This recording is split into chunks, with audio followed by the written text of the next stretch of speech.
حضرت موسیٰ علیہ السلام کی کہانی پیش خدمت ہے۔ اس وقت مصر کا بادشاہ فرعون تھا جو کہ بہت بڑا تانا شاہ تھا۔ مصر کا بہت ہی ظالم بادشاہ تھا۔ اس کے خلاف کوئی نہیں بول سکتا تھا۔ وہ جو چاہتا تھا وہی ہوتا تھا۔ اس کے ایڈوائزر نے اسے ہمیشہ مشورہ دیا تھا کہ آپ کی ریاست میں ایک نیا بچہ پیدا ہونے والا ہے اور وہ آپ کو مار ڈالے گا۔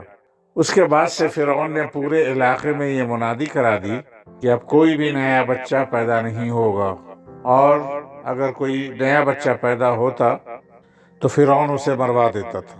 اسی وقت حضرت موسیٰ علیہ السلام کی پیدائش ہوئی۔ ان کی والدہ بہت خوفزدہ تھی۔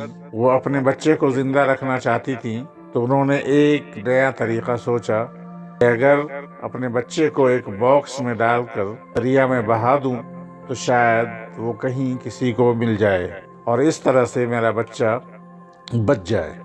اس لیے انہوں نے ویسا ہی کیا۔ اور ادھر فرعون کو کوئی اولاد نہیں تھی، جس کی وجہ سے ان کی بیوی، جن کا نام آسیہ بنت مزاحم تھا، جنہیں عزت سے حضرت آسیہ کہا جاتا ہے، حضرت آسیہ علیہ السلام قرآن میں ایک ایمان والی اور صبر والی عورت کے طور پہ ذکر ہوتی ہے، جو فرعون کے ظلم کے باوجود اللہ پر ایمان رکھتی تھی۔ قرآن میں سورہ التحریم میں ان کا ذکر ہے، اور اللہ کا ایک نمونہ ان لوگوں کے لیے جو ایمان لاتے ہیں۔ فرعون کی بیوی جب اس نے اپنے لوگوں سے کہا میرا رب ہے، مجھے اور موسیٰ کو بچاؤ اور مجھے ظلم کرنے والوں میں شامل مت کرو، وہ بہت اداس رہتی تھیں۔ تبھی حضرت موسیٰ علیہ السلام بہتے ہوئے فرعون کے محل کے پاس پہنچے، جہاں پہ فرعون کی بیوی اپنے خدامہ کے ساتھ تھی۔ خدامہ نے دیکھا کہ کوئی باکس بہتا ہوا ادھر آ رہا ہے۔ اس نے حضرت آسیہ کو باکس کے بارے میں بتایا تو انہوں نے اس باکس کو لانے کی اجازت دے دی۔ جب باکس کو کھولا گیا، اس میں زندہ کھیلتا ہوا ایک خوبصورت سا بچہ دیکھ کر سب لوگ حیران و پریشان ہو گئے، اور حضرت آسیہ بھی بہت حیران ہو گئی۔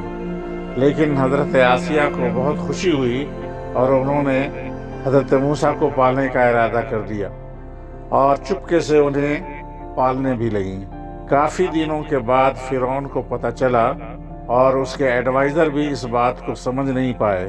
جب موسیٰ علیہ السلام نے تھوڑا تھوڑا بولنا شروع کیا تو اللہ کے حکم سے وہ جلتے ہوئے انگارے کے پاس چلے گئے، اور انہوں نے اپنے منہ میں جلتا ہوا انگارہ ڈال لیا، جس سے ان کا منہ جل گیا۔ وہ جب بولتے تو توتلی زبان میں بولتے، جو فرعون کو سمجھ میں نہیں آتا۔ موسیٰ علیہ السلام کی حفاظت کے لیے اللہ نے فرشتوں سے ایسا کروایا تھا۔ اس وقت مصر کے لوگ درد اور غم میں ڈوبے ہوئے تھے۔ حضرت موسیٰ علیہ السلام کی زندگی میں پہلی بار انسانی محبت اور حفاظت کا احساس ہوا۔ جیسے ہی موسیٰ علیہ السلام بڑے ہوئے، انہوں نے فرعون کے ظلم کے خلاف کھڑے ہونے کا فیصلہ کیا۔ فرعون اور ان کے جادوگر، جو اپنی جادوئی طاقت اور چالاکیوں کے لیے مشہور تھے، موسیٰ علیہ السلام کے سامنے آئے۔ حضرت موسیٰ علیہ السلام نے اللہ کے حکم سے اپنا عصا زمین پر مارا تو ایک بہت بڑا سانپ بن گیا، جو سارے سانپوں کو کھا گیا۔ پھر حضرت موسیٰ علیہ السلام کو اللہ نے ایک پہاڑ پر بلایا، جہاں انہوں نے اپنی روحانیت اور حکمت کو مضبوط کیا۔ یہاں سے انہوں نے اپنی قوم کو صحیح راستہ دکھایا اور بکریاں چرانا بھی سکھایا۔ اللہ کے حکم سے حضرت موسیٰ علیہ السلام نے دریائے نیل پہ اپنا عصا مارا، جس سے ایک بہت بڑا راستہ بن گیا، جس سے وہ اور ان کی پوری قوم لوگ سیفلی دریا پار کر گئے۔ لوگ حیران اور خوش تھے کیونکہ دریا میں ایک راستہ بن گیا تھا۔ فرعون اور ان کے لشکر نے ان کا پیچھا کیا۔ جیسے ہی وہ دریا کے بیچ میں پہنچے، اللہ نے فرعون اور ان کے لشکر کو دریا میں غرق کر دیا۔ اللہ نے فرعون کے جسم کو دریا سے باہر پھینک دیا تاکہ ہر زمانے کے لوگ اس سے سبق سیکھیں اور عبرت حاصل کر سکیں۔ یہ کہانی ہمیں سکھاتی ہے کہ ظلم اور برائی چاہے کتنی بھی طاقتور کیوں نہ ہو، اللہ کی مدد سے سچائی اور انصاف ہمیشہ غالب آتی ہے۔